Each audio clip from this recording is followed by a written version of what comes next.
南韩总统尹锡悦昨16单去安定新第2摆辩论无出席。律师表示，尹锡悦无要接受调查的立场是并无改变，也主张尹锡悦宣布戒严是因为国会选举弊端，计算票的时阵疑似受北韩甲中国骇客乌白武。宪法法院16进行总统尹锡悦弹劾案第2届庭审辩论。尹锡悦的律师伫法庭主张，顶个月宣布戒严主要的原因，是因为国会议员的选举有问题。伊讲总统接到真侪相关的检举，嘛对国会议员选举的公正性真怀疑。律师团认为是北韩甲中国的骇客攻击修改选举的结果，会提出相关的证据。宪法法院已经接受尹锡悦这边的申请，要求中选会提供有中国籍背景工作人员的名单，进一步来调查。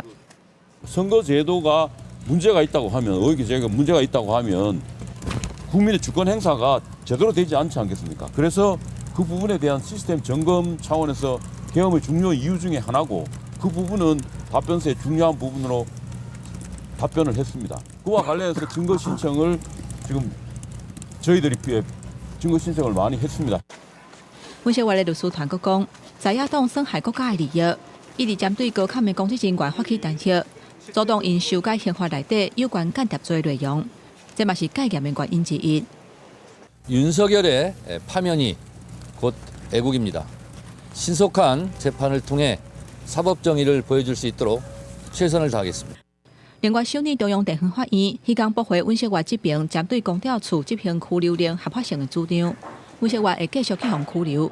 根据韩联社的报道，按算公调处会提请法院签发尹锡悦的逮捕令。 综合日韩媒体的报道，如果公调处会在48点钟的期限内申请延长拘留令，来延长拘留的时间，上久是20天。尹锡悦16迄天并无出庭，伊的律师讲尹锡悦人无爽快，也若前一天15嘛已经充分表示立场。宪法法院表示，依法就算当事者无出庭，嘛会进行审理的程序。公司新闻，吴文玲编译。